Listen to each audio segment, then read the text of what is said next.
అల్లు అర్జున్ గారు నిన్న ముఖ్యమంత్రి గారు అసెంబ్లీలో ప్రస్తావించిన తర్వాత మీరు ప్రెస్ మీట్ పెడతారనంటే పశ్చాత్తాపంతో ప్రెస్ మీట్ పెడుతున్నారని చెప్పి నేను అనుకున్నా.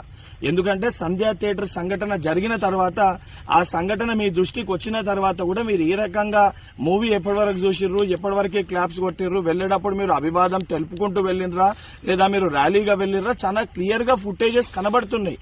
మీరు అవన్నిటినీ పక్కన పెట్టి ఏదో లేను జరగలేదు నా దృష్టికి రాలేదని చెప్పి మీరు మాట్లాడుతున్నారు. సరే, మరుసటి రోజు మీ ఇంటి దగ్గర కూడా మీరు ఇన్సిడెంట్ జరిగిన తర్వాత కూడా పటాకీలు కాల్చుకున్నారు. సరే, ఆ విషయాలన్నింటినీ కూడా మేము ప్రస్తావిస్తలేము అని మీరు మాట్లాడుతూ ఏమనంటారు, తెలుగుని సత్తా చాటుతున్నాం అని మాట్లాడుతున్నారు. తెలుగుని సత్తా చాటేది ఉంటే మన వలన తెలుసో తెలియకనో ఏదైతే సంబంధించి సంఘటనలో మనుషుల ప్రాణాలు పోయే విధంగా అటువంటి ఒక చర్యలు జరిగినప్పుడు దాన్ని ఏదైతే సంబంధించి సానుభూతితో స్పందించి ప్రెస్ మీట్ నిర్వహించి ఆ కుటుంబానికి అండదండగా నిలిచే ప్రయత్నం చేయాలి తప్ప నిన్న ముఖ్యమంత్రి గారు ఏదైతే ఈ ప్రజాప్రభుత్వము ప్రజలకు అండదండగా ఉంటది, ఎవరు తప్పు చేసినా కూడా ఊరుకోము శిక్షిస్తామని చెప్పి ముఖ్యమంత్రి గారు వారి స్థాయిలో తెలంగాణ ప్రజానికానికి ఒక ధైర్యం ఒక భరోసా కల్పిస్తుంటే దాని తర్వాత మీరు ఈ రకంగా ప్రెస్ మీట్ పెట్టడం అనేది ఇది సరికాదు.